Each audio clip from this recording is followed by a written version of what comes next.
Shalom saudara-saudara, kembali bertemu dalam seri pembenaran oleh iman.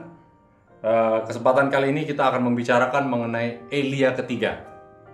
Yang lalu kita sudah bahas mengenai 144.000. Siapakah 144.000 itu? Dan siapakah Elia ketiga juga? Ini sebenarnya adalah kelompok yang sama. Namun kita akan tinjau dari pekabaran Elia pertama dan kedua tentunya untuk mengerti siapa dan apa pesan dari Elia ketiga ini. Nah, sebelumnya kita akan berdoa. Bapa di surga, terima kasih Tuhan, kesempatan bersama lagi. Tuhan buka mata kami, telinga kami, hati kami untuk mendengar apa yang Tuhan inginkan untuk kami mengerti melalui firman Tuhan. Terpujilah nama-Mu Tuhan, dan nama Yesus kami berdoa. Amin.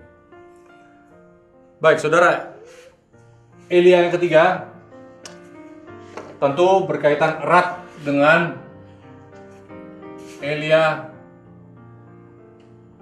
pertama dan juga Elia kedua. Ya. Nah, untuk mengetahui kita akan datang ke Elia pertama dulu. Nah, namun sebelumnya kita akan membaca satu ayat di dalam Wahyu 6 ayat 15.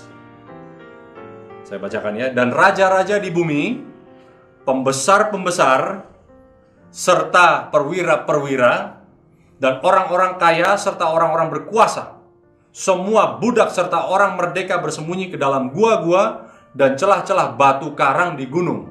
Nah, saudara, ini mungkin fenomena yang belum pernah terjadi sebelumnya. Ya, kita belum lihat raja-raja di dunia, mungkin Ratu Elizabeth bersembunyi di gua-gua belum pernah kelihatan. Ya, mungkin Presiden Obama dan sebagainya belum kelihatan bersembunyi di gua-gua dan bersama orang-orang kaya dan semua orang. Tentu ini belum terjadi fenomena ini. Dan ini tentu mengacu kepada suatu yang terjadi di masa yang akan datang. Dan mengapa mereka lari ke gunung-gunung minta untuk batu menimpa pada mereka? Ayat berikut, dan mereka berkata pada gunung-gunung, kepada batu-batu karang itu, runtuhlah menimpa kami dan sembunyikanlah kami terhadap Dia yang duduk di atas tahta dan terhadap murka anak domba itu. Nah, sebab apa? Dikatakan sebab sudah tiba hari besar murkanya. Ya. Hari besar murkanya. Ya. Dalam kitab bahasa Inggris dikatakan the great day of the Lord, hari yang besar, yang menakutkan harinya Tuhan. Nah, kalau bicara harinya Tuhan, ya tentu kita mengatakan hari Sabat adalah harinya Tuhan. Setiap hari adalah harinya Tuhan. Tuhan punya berkat yang khusus yang turun di hari yang ketujuh, hari Sabat. Ya, betul. Tapi apakah itu hari besar murkanya? Oh, bukan itu. Hari besar murka Tuhan ini, ya ini ditandai oleh, ya ini ayat yang kita sudah baca. Di mana raja-raja di bumi, orang-orang yang memimpin negara-negara, memimpin bangsa-bangsa, kaum dan sebagainya, orang-orang kaya, saudagar-saudagar, mungkin orang-orang yang menggerakkan perekonomian dunia ini, yaitu orang-orang yang disalut oleh dunia, orang-orang yang dihormati, kepada siapa orang-orang semua seakan-akan tunduk. Dan juga orang-orang merdeka. Ya, mungkin seperti Anda dan saya orang merdeka, nggak ada yang memperbudak kita ya. Dan juga orang-orang budak dan sebagainya. Bersembunyi di gunung, minta untuk batu itu runtuh kepada mereka karena takut menghadapi murka anak domba itu. Nah, saudara, coba kita bayangkan fenomena yang akan terjadi di hadapan kita, ya, di mana raja-raja, semua pemimpin-pemimpin ini cari perlindungan, cari tempat di mana mereka dijauhkan dari murka Tuhan. Nah, inilah yang menandai hari besar murka Tuhan. Apakah disebut juga hari besar Tuhan di dalam Perjanjian Lama? Nah, hari besar murkanya ini seperti di ayat tadi, Wahyu 6 ayat 15. Ini referensi akhir zaman, ya. Yohanes diberi penglihatan, ini akan terjadi nanti di akhir zaman. Inilah yang disebut hari besar murka Tuhan. Apakah pernah disebut sebelumnya? Oh, ternyata Tuhan pernah menyatakan hal yang sama kepada Maleaki. Maleaki ini nabi yang terakhir, ya, beberapa ratus, kurang lebih 400 tahun sebelum Yesus lahir. Di dalam Maleaki 4 ayat 5. Oke, saya hapus dulu ini ya.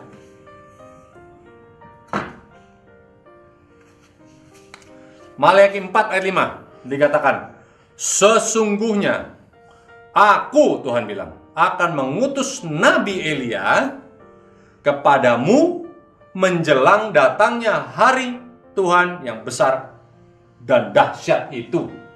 Ya, hari besar,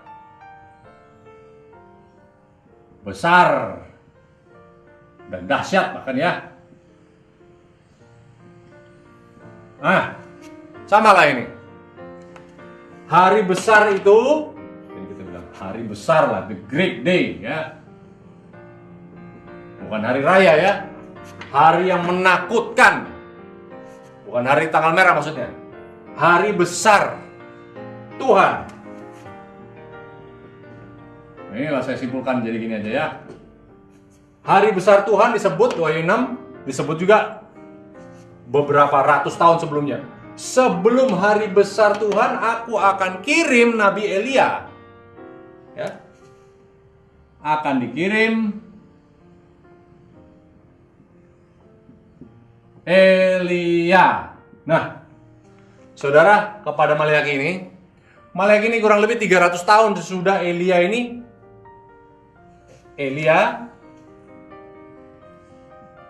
yang pertama adalah Elia sendiri. Elia ini diangkat ke surga hidup-hidup oleh Tuhan dengan kereta berapi-api naik ke langit. Tetapi dikatakan, aku akan kembali mengirim Elia sebelum hari besar Tuhan. Ya. Nah, Elia ini beberapa ratus tahun sebelum Maleaki sudah diangkat ke surga. Elia yang pertama. Nah, maka Elia ini, ya, malaikat dikatakan, maka dia akan membuat hati bapak-bapak berbalik kepada anaknya, dan hati anak-anak kembali kepada bapaknya, supaya jangan aku datang memukul bumi. Ya. Elia pertama.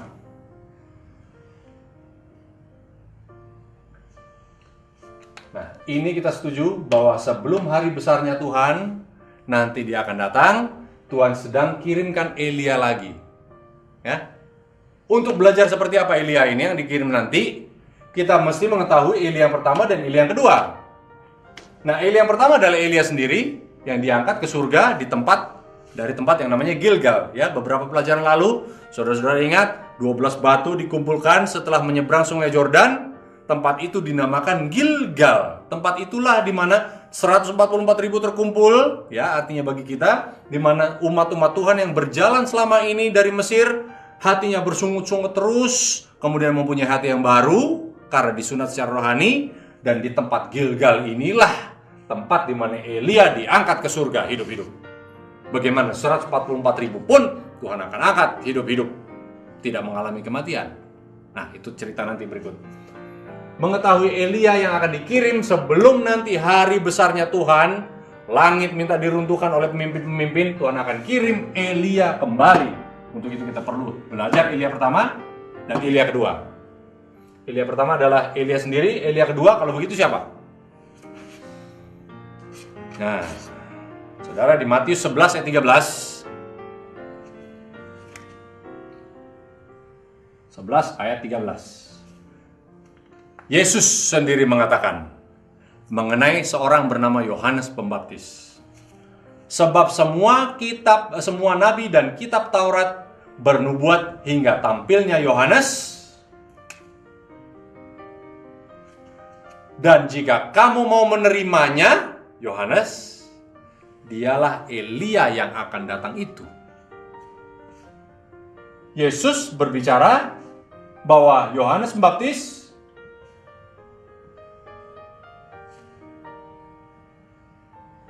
adalah Elia yang akan datang itu. Ya. Lalu malaikat bersaksi mengenai Yohanes Pembaptis. Di dalam Lukas 1 ayat 17. Nah, ini sebelum ibunya Yohanes Pembaptis mengandung, malaikat datang kepada Elisabet, ya. Berkata kepada ibunya Elia mengenai anak yang akan dikandungnya itu. Malaikat berkata, dia akan berjalan mendahului Tuhan di dalam roh dan kuasa Elia. Lukas 1:17. Untuk membuat hati bapak-bapak kembali kepada anak-anaknya dan hati orang-orang durhaka kepada pikiran orang-orang benar, dan dengan demikian menyiapkan bagi Tuhan untuk suatu umatnya yang layak baginya, ya. Ini tetap Yohanes Pembaptis menyiapkan jalan bagi Tuhan, menyiapkan umat agar layak. Nah, bagaimana dengan kesaksian Yohanes Pembaptis sendiri mengenai dirinya? Yohanes 1 ayat 23. Yohanes Pembaptis mengatakan mengenai dirinya. Dia katakan, Yohanes 1 ayat 23, akulah suara yang berseru-seru di padang gurun, yang mengatakan luruskanlah jalan bagi Tuhan, seperti yang dikatakan oleh Nabi Yesaya. Luruskan jalan. Ini dia mengacu kepada Yesaya 43 ayat 1. 40 ayat 3. Yohanes Pembaptis mengatakan pada dirinya, orang berkata, kamu siapa? Akulah suara yang berseru-seru di padang gurun, seperti yang dikatakan Nabi Yesaya beberapa ratus tahun sebelumnya. Akulah itu yang berseru-seru di padang gurun, luruskan jalan. Mari kita baca Yesaya 43 ya. Yesaya 40 ayat 3, ya, bunyinya seperti ini. Ada suara yang berseru-seru, persiapkanlah di padang gurun jalan untuk Tuhan, luruskanlah di padang belantara jalan raya bagi Tuhan kita, ya. Ini mengacu kepada seruan Yesaya bernubuat, ada suara di padang gurun nanti. Di padang gurun ini artinya di segala kekelaman dunia, tapi di tengah-tengahnya nanti ada suara di padang gurun, di padang belantara, ada suara yang kecil mengatakan, luruskan jalan bagi Tuhan, buka jalan, luruskan. Ya, saudara-saudara pernah ratakan tanah yang bergelombang, timbullah tanah yang berlubang dan sebagainya. Ini adalah bagian dari, ya, pemberitaan Yohanes Pembaptis. Seperti apa itu jalan raya? Siapkanlah jalan raya. Nah, di dalam Yesaya 35 ayat 8 dikatakan jalan raya. Siapkan jalan raya. Apa itu jalan raya? Rupanya dalam Yesaya 35 ayat 8, jalan raya ini adalah jalan kekudusan. Nah, saudara, apa yang membuat umat Tuhan ini layak supaya Tuhan bisa datang? Adalah kekudusan harus dikembalikan kepada umat-umat Tuhan. Nah, umat-umat Tuhan ini tidak tahu di zamannya Elia kedua ini, tidak tahu seperti apa kekudusan umat Tuhan itu. Yang mereka tahu cuma ritual, kebiasaan, ya, mungkin rutinitas dan sebagainya. Yang mereka tahu hanya ibadah-ibadah lahiriah, sama seperti kita. Hari ini kita tahu beragama, kita tahu caranya pergi ke gereja, kita tahu apa yang kita harus lakukan secara rutinitas, kita tahu. Tapi Elia akan mempersiapkan suatu umat untuk bisa layak kepada Tuhan, supaya Tuhan mempunyai jalan raya, jalan yang besar, umat itu menjadi kudus, Tuhan bisa datang. Nah, dalam Roma 6 ayat 22 mengatakan, beberapa pelajaran lalu, Roma 6 ayat 22 ini mengatakan kekudusanlah, ya, yang akan membawa kita masuk ke dalam kekekalan.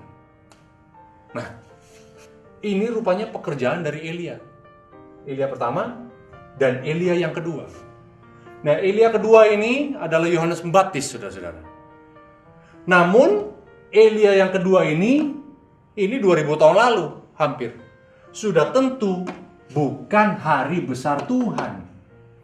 Kedatangan Kristus yang kedua kali, ya, Yohanes Pembaptis datang membuka jalan bagi Kristus yang datang pertama kali, ya, menjadi juru selamat, lahir ke dunia, melayani manusia, memberikan contoh. Elia yang kedua ini mempersiapkan jalan bagi kedatangan Kristus yang pertama kali untuk terciptanya suatu kerajaan, the kingdom of grace, kerajaan kasih karunia.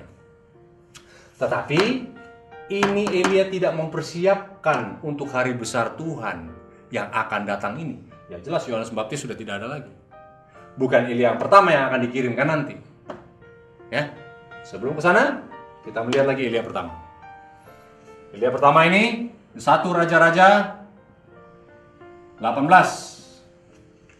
Coba kita baca dulu. Ada beberapa kesamaan tentunya.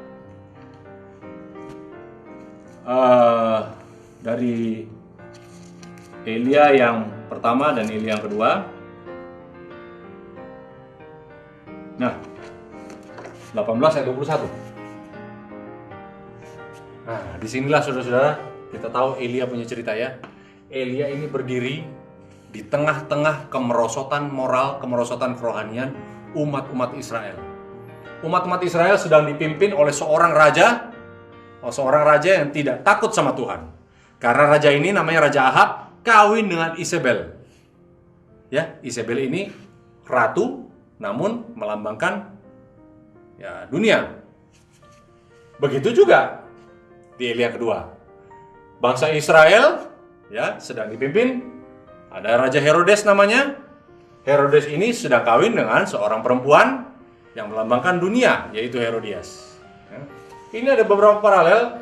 Di 1 Raja-Raja 18 ayat 21 jelas menggambarkan keadaan umat-umat Israel, di mana Elia pertama mengatakan pada bangsa Israel, "Berapa lama lagi kamu berlaku timpang dan bercabang hati? Kalau Tuhan itu adalahmu, ikuti dia. Kalau Baal, ikuti dia." Nah, ini menggambarkan keadaan kesuaman mungkin, ya. Berlaku timpang. Artinya apa? Elia pertama Tuhan kirim pada saat keadaan manusia, umat-umat Tuhan, bukan manusia, sedang berlaku timpang, cari dunia juga, tapi cari Tuhan juga. Cari Yahweh juga, Elohim, cari juga Baal. Inilah yang sedang terjadi. Maka ini yang sedang terjadi, ini pun sedang terulang. Karena itu Elia yang kedua, yaitu Yohanes Pembaptis, sedang mengatakan, "Bertobatlah, berikan dirimu untuk dibaptiskan, karena kerajaan surga sudah dekat." Kerajaan surga sudah dekat, ini 2000 tahun lalu. Kerajaan apa yang dimaksud oleh Elia? Dan kerajaan yang inilah yang kemudian harus datang pada Elia yang ketiga. Ini kalau bisa dikatakan Elia yang ketiga lah, ya. Ini Elia yang pertama, Elia yang kedua, dan Elia yang ketiga. Nah, untuk melihat apa yang terjadi, bagaimana pesan dari Elia sendiri, kita akan melihat kepada Yohanes Pembaptis sendiri dulu. Yang ayatnya ada di dalam Matius 11 ayat 17. Baik, Elia pertama,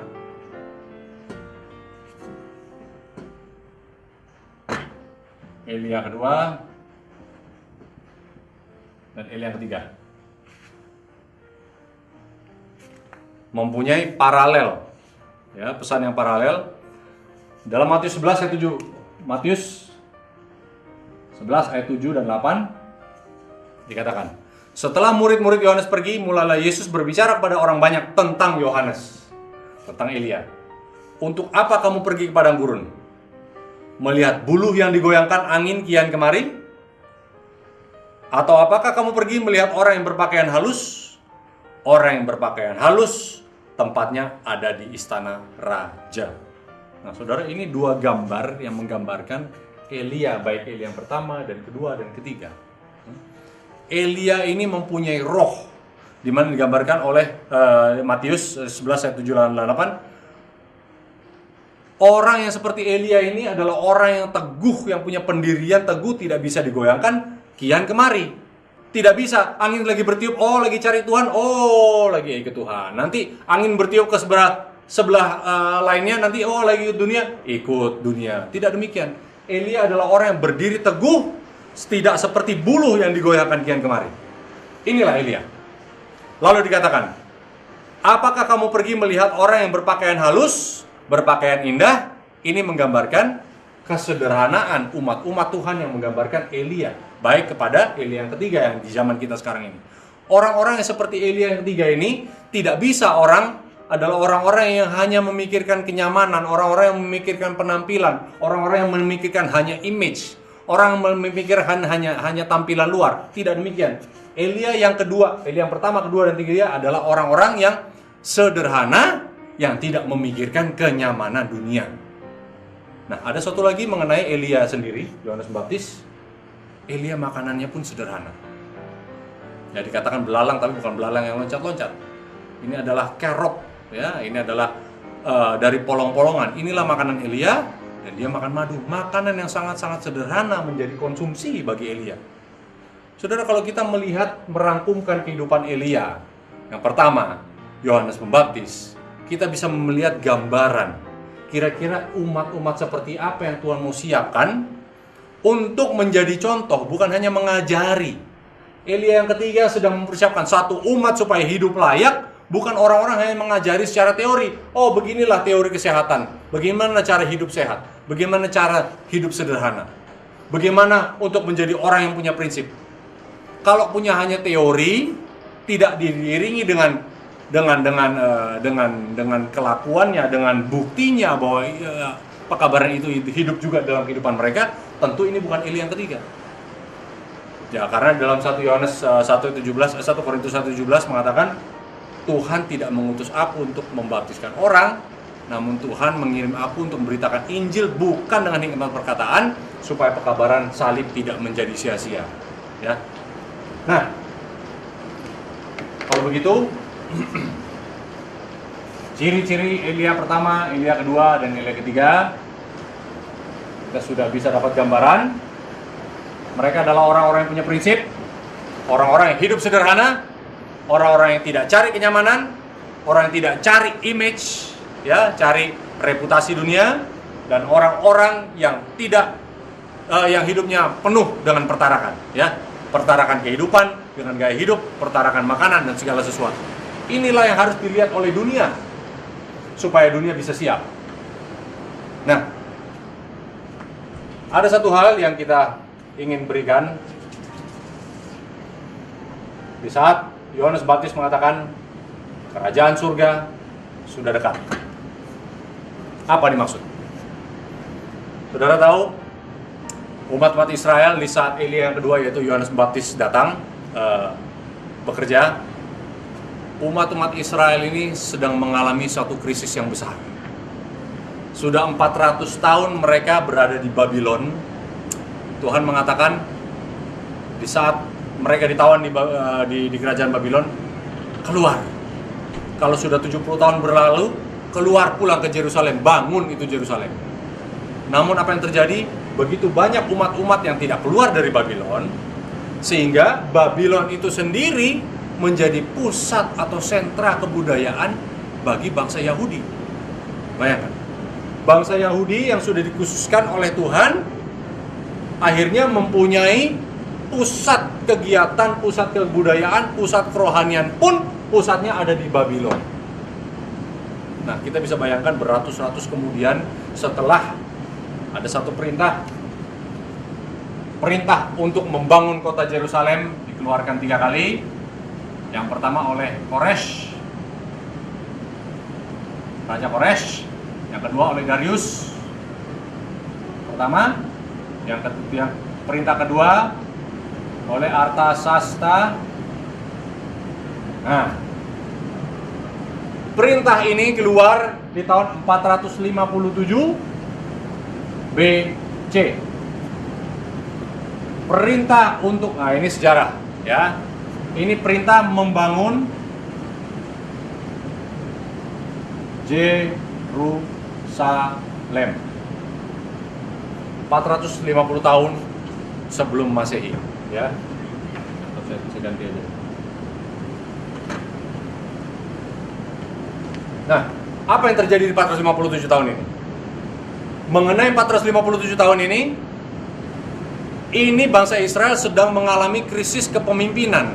Tidak ada kepemimpinan rohani, tidak ada imam yang berfungsi sebagai imam yang benar, karena orang-orang semuanya masih ada di Babylon secara mayoritas. Nah, untuk mengenai pemimpinan manusia, kepemimpinan raja, Tuhan sudah beritahu dari awal. Dari sejak zaman Samuel, Tuhan sudah memberitakan kepada Samuel, kalau orang-orang Israel itu meminta raja manusia, mereka bukan menolak kamu. Yang mereka tolak adalah aku. Bangsa Israel meminta raja. Berikan kepada kami seorang raja seperti kami, seperti bangsa-bangsa lain. Tidak mau mereka dipimpin oleh Tuhan secara langsung. Mereka minta manusia. Lalu Tuhan katakan, kalau kamu mau dipimpin oleh raja seorang manusia, nanti keadaanmu akan memburuk. Mereka ambil anak-anakmu, mereka ambil hartamu, dan sebagainya. Keadaanmu pun akan sengsara. Kerohanianmu pun akan sengsara. Inilah yang terjadi, makanya bangsa Israel ditawan di Babylon. Ya, nah kita mengatakan, sejarah pun mengatakan, saat mereka keluar dari Babylon, Tuhan mengatakan satu hal. Di dalam Daniel 9 ayat 24. Apa yang dikatakan? Setelah perintah membangun kembali tembok Yerusalem, aku kasih kamu kesempatan 490 tahun lamanya. Setelah 457 dikasih 70 kali 7, yaitu 490 masa, yaitu 490 tahun. Dikasih kesempatan bagi bangsa Israel. Nanti ini ujung-ujungnya adalah tahun 34 Masehi. Nah, saudara, di dalam Daniel 9 ayat 24 dan 25, kita hanya mau singkatkan dalam beberapa menit saja. Apa yang terjadi sesuai dengan Daniel 9 ayat 25? 7 masa sebelum ini berakhir, ya, 7 masa, yaitu dari tahun 27, seorang raja akan diurapi.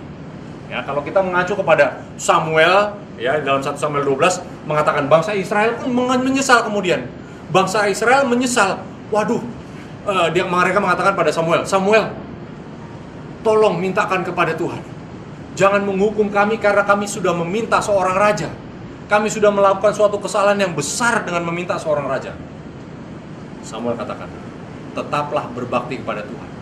Tetaplah menjadi orang yang benar. Tetaplah beribadah. Tetaplah ikuti, katanya. Artinya, Tuhan akan mengirimkan suatu obat bagi bangsa Israel. Yang menjadi raja sejati akan muncul. Ternyata disinilah nubuatan itu diberikan. Raja-raja bangsa Israel ini tidak melakukan hal yang benar, tidak sukses membawakan manusia bangsa Israel kembali kepada Tuhan. Lalu mereka akan diberikan seorang raja, ya, yang akan diurapi 1 minggu sebelum 490 tahun ini berakhir. Nah, sehingga kita tahu ini adalah ujung dari 490, dan tahun 27 Masehi adalah Yesus dibaptis.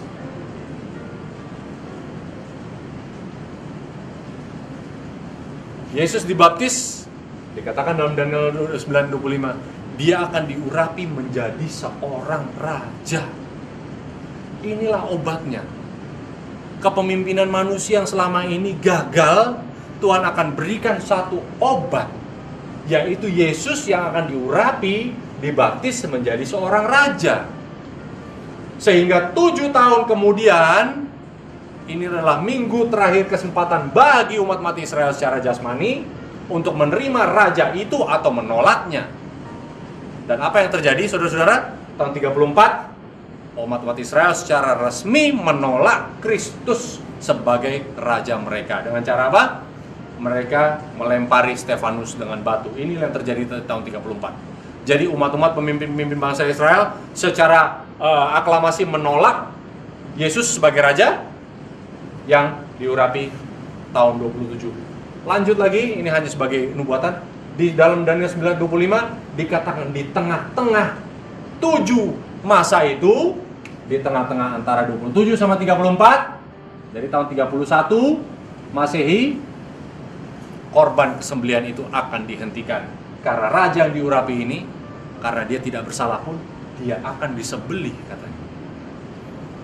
Nah saudara, sebagai nubuatan, kita sudah Tuhan memberikan kepada kita suatu pernyataan bahwa kerajaan yang diberikan kepada kita di saat Elia yang kedua, yaitu Yohanes Pembaptis, adalah kerajaan kasih karunia dengan diurapinya Yesus dan matinya dia sebagai korban sembelihan yang sesungguhnya.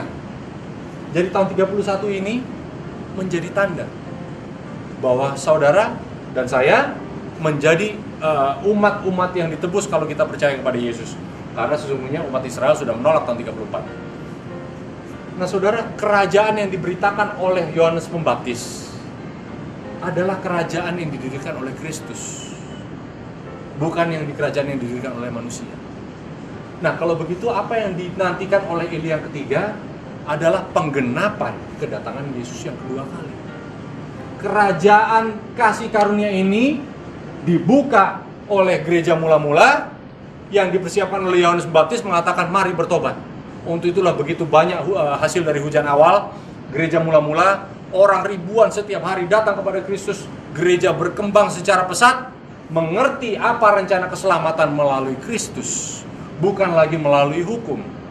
Pelajaran kita yang lalu mengatakan apa peran keselamatan inilah yang disiapkan oleh Yohanes Pembaptis karena kedatangan Kristus Yesus yang pertama kali. Nah saudara, kita berada di Elia yang ketiga. Kitalah Elia yang ketiga Tuhan bawa untuk mempersiapkan umat yang terakhir kalinya. Kitalah umat-umat yang membawakan kerajaan kasih karunia ini, karena ini akan mempersiapkan suatu umat. Kerajaan kasih karunia yang dipimpin oleh Yesus sendiri akan mempersiapkan satu umat yang menjadi pengantin bagi Kristus. Rencana keselamatan ini dibawakan pertama kali oleh gereja mula-mula, akan diakhiri oleh Elia yang ketiga.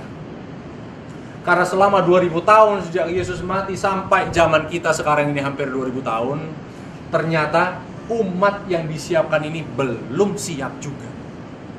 Saudara dan saya, pelajaran kita yang kemarin mengatakan 144.000, inilah umat yang Tuhan sedang tunggu. Inilah umat yang sedang Tuhan mau materaikan.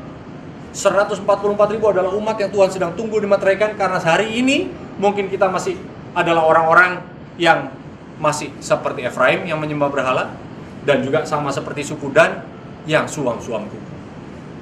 Namun Tuhan sedang mempersiapkan dengan pekabaran kepada Elia. Saudara, kita tidak bisa ditiup seperti buluh yang digoyahkan kian kemari. Di dalam prinsip mengikut Tuhan, kita ikut Tuhan karena kita tahu kebenaran. Kita hidup sederhana seperti Yohanes Pembaptis karena kita, apa yang kita miliki, apa yang Tuhan titipkan pada saudara, Tuhan titipkan pada saya, ini semua dipakai untuk kemuliaan nama Tuhan, untuk memajukan pemberitaan Injil. Kita hidup sehat, kita makan makanan sederhana, kita tidak cari kemewahan, kita tidak cari kenyamanan dunia, karena inilah sesungguhnya pesan yang Kristus bawakan kepada kita.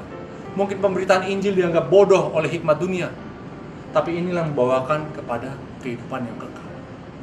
Nah saudara, Tuhan sedang mempersiapkan Elia yang ketiga, yaitu saudara dan saya hari ini. Kita yang sedang memanggil umat-umat, karena hari besar Tuhan tidak lama lagi akan. 144.000 apabila disatukan, satu fenomena akan muncul di dunia ini.